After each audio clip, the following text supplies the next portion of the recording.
Hi everybody, I hope you're well wherever you are. Something happened the other day I just want to share. And in Proverbs 22 verse 6 it said, train your child up in the way they should go, and when they're old they will not depart from it.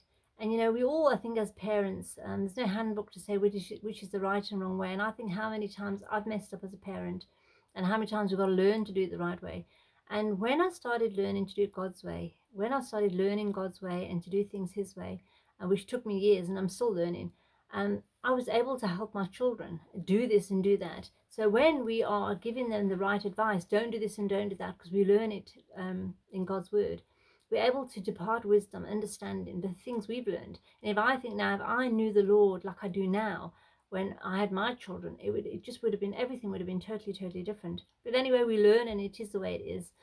But we have in South Africa, we have maid servants, which is they call it a girl, but it's a lady, a girl or a lady who comes to clean for you, and that person is their job.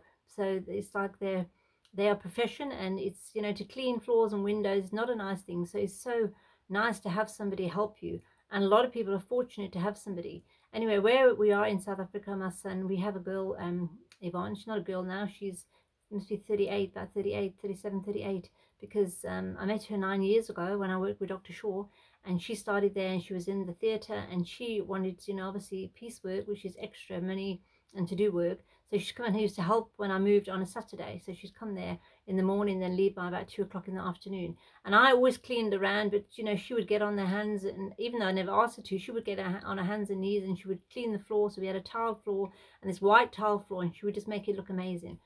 So she's been helping me for a few years, and I help her out, and she calls me her mother. She said, I never had a mother, so you're like my mother. And I just love her to bits. Anyway, she's fallen pregnant, and she's having a baby now in June. And she, obviously with Christmas and the lockdown, they went home, and she hadn't been to clean our place in South Africa. So my son said, oh, when's the baby due? I said, June. I said, okay. So I said to Yvonne, let us know when you're ready to come back. She goes, no, whenever Christopher wants me, I'm available. So I said to Christopher, Yvonne said, whenever you need her, she's available. He says, no. He says, I don't want to know when she's pregnant. He said, when she's had the baby and she's fine, then she can come and clean.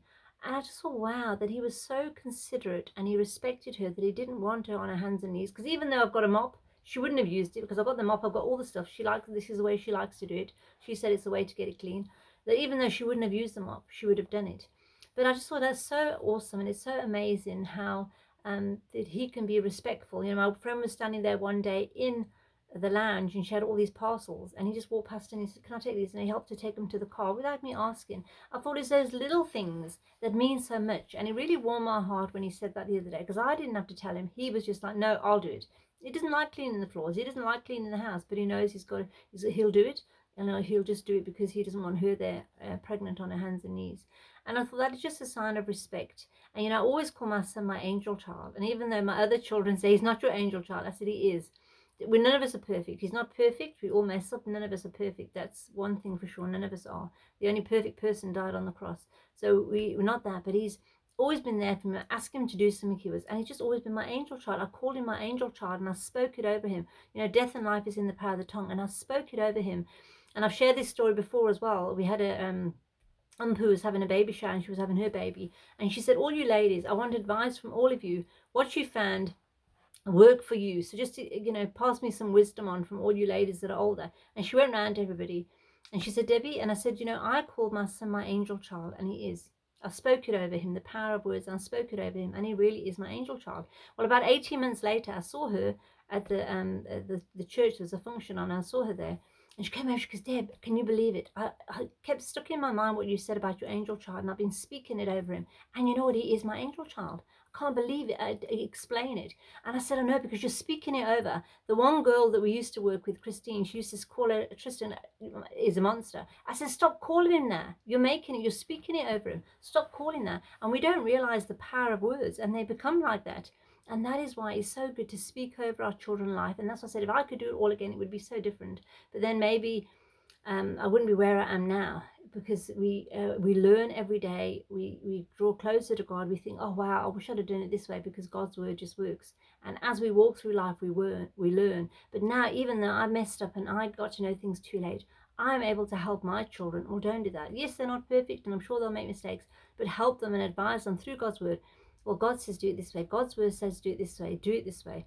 Because it's applying the word to our lives that changes us. So I just wanted to share that today, that we never grow weary in doing good, speaking God's word, training our children in the right way so they can get it. They're not born and they just know what to do. They take advice from us. They are led by us. Monkey see, monkey do. They copy us, what we do, what we say. And we have got to be an example to our children. And even though maybe we never got it right, there's no time that's too late.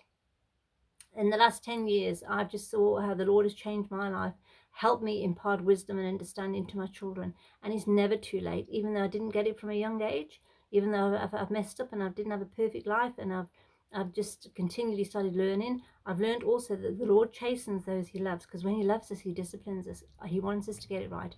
And that is with our children. When we love them, we discipline them because we want them to get it right. So I just wanted to share that today, that we just keep, it doesn't matter how many times we've failed, once we start getting God's word, we just impart it and we can put it into our children and just see the blessing that they can become from getting that wisdom, getting the understanding, and taking hold of God's word and applying it to their life. And hope you got something from that, because I just thought it was pretty powerful, that how we treat our children and what we say that makes such a difference. God bless everybody.